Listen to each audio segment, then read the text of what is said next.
সবাই কেমন আছেন? আমি দেবলীনা আমার ছোট্ট একটি ব্লগে আপনাদের সবাইকে স্বাগত জানাই। আর জানাই আজকে বিশেষ করে জন্মাষ্টমী অনেক অনেক শুভেচ্ছা। আপনারা সবাই খুব ভালো থাকবেন। আজকে সন্ধ্যাবেলায় আমি গিয়েছিলাম রাধা গোবিন্দর মন্দিরে। সেখানে গিয়ে আরতি দেখলাম, প্রভুকে দর্শন করলাম। সত্যি ভীষণ ভালো লেগেছে। আর যতটা পেরেছি আপনাদের সাথে আমি শেয়ার করব। আপনারা প্রথম থেকে শেষ পর্যন্ত আমার সাথে থাকুন, এই ব্লগটা দেখুন। আশা করি আপনাদের সবার খুব ভালো লাগবে। চলুন তাহলে। এই বছর শাশুড়ি মা মারা যাওয়ার জন্য আমাদের পুজো করতে নেই, তবে মন্দিরে আমরা যেতেই পারি, তবে পুজো দিতে পারি না। এখানে দেখতেই পাচ্ছেন, কি বলুন তো এগুলো হলো পদ্ম ফুলের বীজ। হ্যাঁ, আমার খুব শখ যে আমার নয়, ওরও, যে পদ্ম ফুলের গাছ করবে। তো সেই বীজ এনে সেটাকে ঘষে নিতে হয়। আমি পুজো করে উঠে এই আলু, কুমড়ো, পটল দিয়ে একটা রসা রসা করে তরকারি করেছিলাম, আর গোবিন্দভোগ চালের খিচুড়ি করেছিলাম। দেখুন, পদ্ম ফুলের বীজগুলো এইভাবে ঘষে নিয়ে একটা টবের মধ্যে রেখে দিয়েছে। বিকেলবেলা যেহেতু রাধা গোবিন্দর মন্দিরে ওখানে যাব, মন স্থির করে রেখেছি, তাই ভাবলাম যে আমার ঘরের গোপালের জন্য আমি কি করি। নিয়ম মাফিক তো আজকে পায়েস টায়েস করা উচিত। যেহেতু আমাদের অসৌচ চলছে, নিয়ম মানতে নেই, তাই ভাবলাম ওর প্রিয় খাবার কাস্টার্ড করি।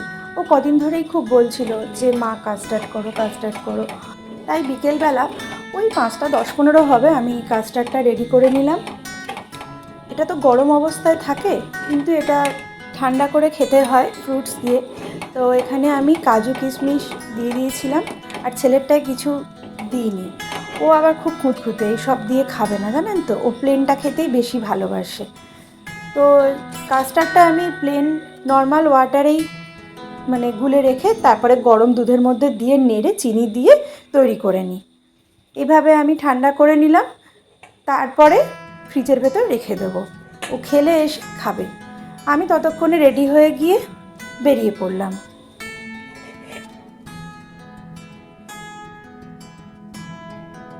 এই দেখুন, চলে এসেছি ভাদুরা পেট্রোল পাম্পের কাছেই, জাস্ট উল্টো দিকেই এই রাধা গোবিন্দর মন্দির।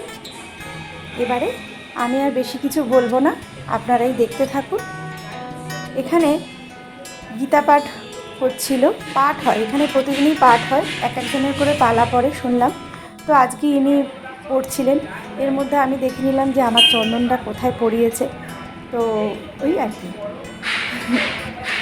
তারপরে দেখুন তুলসী সুন্দর করে সাজিয়ে রেখেছি।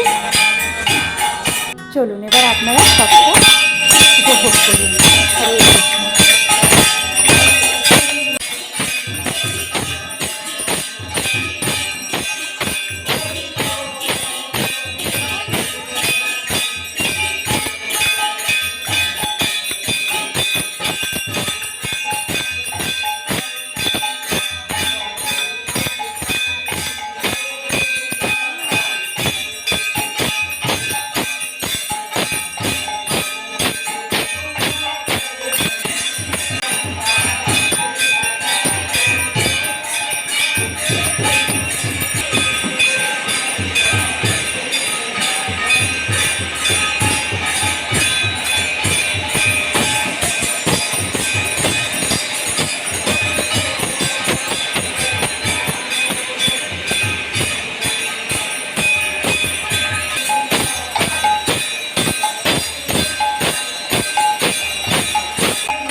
একটি নতুন দোকানও দিয়েছে, তো সেটাতে আমি একটু গেলাম, দেখলাম কি আছে। বললেন যে আগামীকাল বৈষ্ণব মতে পুরোটা হবে, তো আগামীকাল আসবো অবশ্যই করে, আপনারাও থাকবেন আমার সাথে। আমি টোটো করে এসে আবার অটো ধরেছি, কেননা আমাদের রাস্তাটা খুব বেশি আলো নেই।